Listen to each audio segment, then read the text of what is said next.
Hi friends, ನಿಮ್ಮೆಲ್ಲರಿಗೂ ಕೂಡ ನಿಮ್ಮದೇ ಆಗಿರ್ತಕ್ಕಂಥ ಯೂಟ್ಯೂಬ್ ಚಾನಲ್ ಸ್ಟಡಿ ವಿತ್ ಪರಶುರಾಮ್ಗೆ ಸ್ವಾಗತ ಅಂತ ಹೇಳ್ತಾ ಇಂದಿನ ವಿಡಿಯೋದಲ್ಲಿ ನಾನು 8ನೇ ತರಗತಿ ಇಂಗ್ಲೀಷ್ನ ಭಾಗ 1ರ ಪಠ್ಯಪುಸ್ತಕದ 3ನೇ ಗದ್ಯಪಾಠ ಜಮೈಕನ್ ಫ್ರಾಗ್ಮೆಂಟ್ ಅಂತಕ್ಕಂಥ ಈ ಒಂದು ಗದ್ಯಪಾಠದಲ್ಲಿ ಬರ್ತಕ್ಕಂಥ ಮೋಸ್ಟ್ ಇಂಪಾರ್ಟೆಂಟ್ C1 ದಿಂದ C2 ವರೆಗಿರ್ತಕ್ಕಂಥ ಪ್ರಶ್ನೆಗಳಿಗೆ ಉತ್ತರಗಳನ್ನು ನೋಡೋಣ. ವಿಡಿಯೋನ ಲೈಕ್, ಶೇರ್ ಮತ್ತು ಸಬ್ಸ್ಕ್ರೈಬ್ ಮಾಡೋದನ್ನು ಮಾತ್ರ ಮರೆಯದಿರಿ. ನಮ್ಮ ಯೂಟ್ಯೂಬ್ ಚಾನಲ್ನಲ್ಲಿ 8ಗಾಗಿ ನಾವು ಕನ್ನಡ ಆಗಿರ್ಬೋದು, ಇಂಗ್ಲೀಷ್, ಹಿಂದಿ ಮತ್ತು SS. ಸೊ ಈ 4 ವಿಷಯದಲ್ಲಿ ಹೊಸದಾಗಿರ್ತಕ್ಕಂಥದ್ದು ಹಾಕಿದ್ದೀವಿ. ಸೈನ್ಸ್ ಹೊಸದಿದೆ, ಅದನ್ನು ಕೂಡ ಲೈನ್ ಅಪ್ ಮಾಡ್ತಾರೆ ಅಂತ ಹೇಳ್ತಾ ಸೊ ವಿಡಿಯೋನ ಲೈಕ್, ಶೇರ್ ಮತ್ತು ಸಬ್ಸ್ಕ್ರೈಬ್ ಮಾಡೋದನ್ನು ಮಾತ್ರ ಮರೆಯದಿರಿ. ಸೊ ನೋಡ್ಕೊಂಡು ಬರೋಣ. ಸೊ ಈ ಒಂದು ಗದ್ಯಪಾಠದ C1 ದಿಂದ ಹಿಡಿದು C5 ಇವರೆಗೆ ಇರ್ತಕ್ಕಂಥ ಪ್ರಶ್ನೋತ್ತರಗಳನ್ನು. Yes, C1, why was the morning walk pleasant to mister A Hendricks ಅಂತ ಕೇಳಿದ್ದಾರೆ.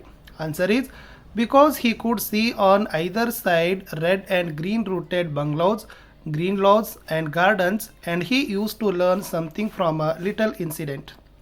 Next one, ಪ್ರಶ್ನೆ 2. The exercise is good for me, says the narrator. What was that exercise? Answer, walking a half mile. Third one, what did the narrator notice one morning? Answer, he noticed 2 boys playing in the garden of the more modest cottages ಅಂತ ಬರೆದ್ರೆ ಸಾಕು. Next ಹೋಗೋಣ. 3ನೇ ಪ್ರಶ್ನೆ. How did the smaller boy behaves while flying with the bigger boy? Answer, he followed quotes and did what he was told by the bigger boy. ಇಷ್ಟು C1 ದಲ್ಲಿ 4 ಪ್ರಶ್ನೆಗಳಿತ್ತು. C2ಗೆ ಬರೋಣ. First answer, what a site surprise the narrator the next day ಅಂತ ಇದೆ. Answer is, he saw that the dark boy was commanding and the little white boy did everything. ಮುಂದಿನ ಪ್ರಶ್ನೆಗೆ ಬರ್ತೀನಿ. ಪ್ರಶ್ನೆ ಸಂಖ್ಯೆ 2. What were the 2 commands given by the black boy to the white boy ಅಂತ ಇದೆ. So the answer is, the black boy commanded the white boy to get him a banana and put it for him ಅಂತಕ್ಕಂಥ ಬರೆದ್ರೆ answer ಏನಾಗ್ತದಪ್ಪ ಅಂದರೆ ಸರಿ ಆಗ್ತದೆ. Next ಹೋಗೋಣ. 3ನೇ ಪ್ರಶ್ನೆ. Why was the white man surprised to the narrator's outburst ಅಂತ ಇದೆ. Answer is, because he had the wrong motion and he had seen the previous day that the white boy was commanding the black boy. He understood that it was a game. So he said, only grown ups are silly, aren't we? The white man heard this and he was surprised ಅಂತ ಬರೆದ್ರೆ ಸಾಕು. ಮುಂದಿನ ಪ್ರಶ್ನೆ 4. Why do you think the narrator smiled at the end? Answer is, the white told him that he knew the game and further informed him that the 2 boys were his son and the fair brown woman was his wife. When he came to know all this, he smiled ಅಂತಕ್ಕಂಥ ಬರೆದ್ರೆ ಸಾಕು. C3ಗೆ ಬರ್ತೀನಿ.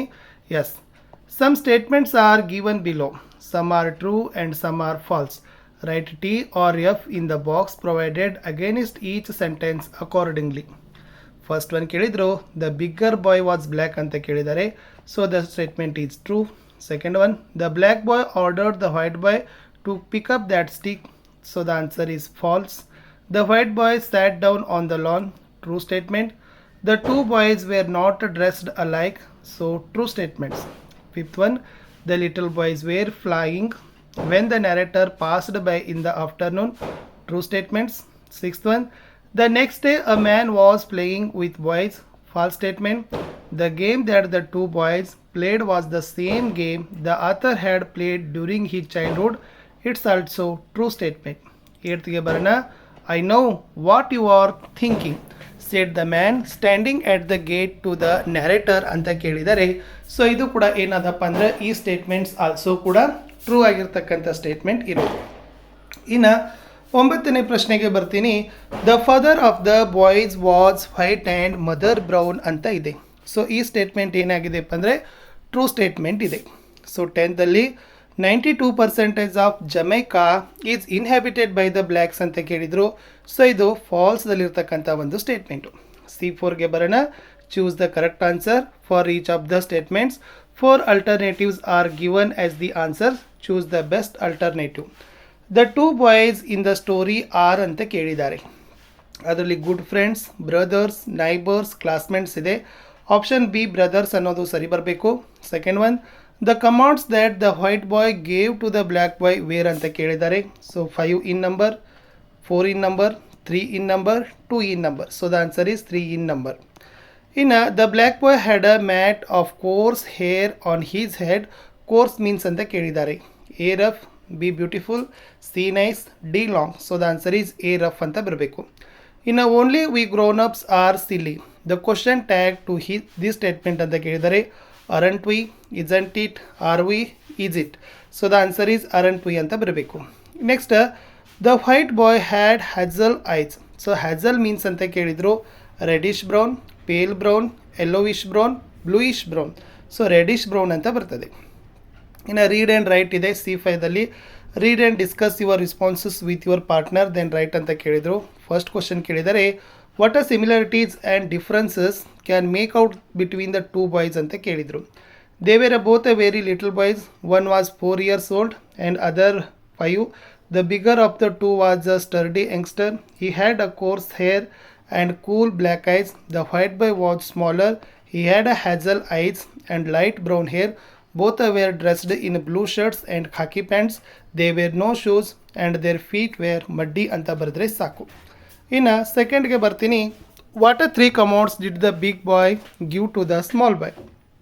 Answer is pick up that stick, jump into the flowers and get me some water where the 3 commands anta bardre saku. ಮೂರನೇ ಪ್ರಶ್ನೆ ಇತ್ತು, the author could find no answer to some questions. Which are those questions ಅಂತ ಕೇಳಿದ್ದಾರೆ. So answer is whether the black boy would be at the white man's back and call, and if could make a difference between himself and the white boy, and if he could think that he was going to boss over the black man. These are the questions for which the author could not find any answer. Fourth ittu, why was the narrator surprised the next morning? Because he saw the black boy commanding the white boy anta bardre saku. Fifth ge bartini, how did the two boys behave while playing anta kelidare. They played a role of a master and a servant anta baribeku. Sixth alli, what made the narrator think that the black boy could be the son of a servant or a classmate of the white boy? Answer is because the black boy obeyed the white boy's orders faithfully. It was a total submission. Seventh question ide nodi, is what were the 2 points that the narrator wanted to clarify to the white man? Answer, one day or the other the blacks will rule over the whites and only grown-ups are silly. ಎಂಟನೇದಿತ್ತು, the two boys through brothers differed in their color ಕೇಳಿದ್ದಾರೆ because their father had married a brown woman.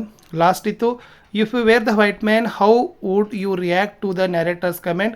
I would have neglected his opinion. I would think that he was really silly.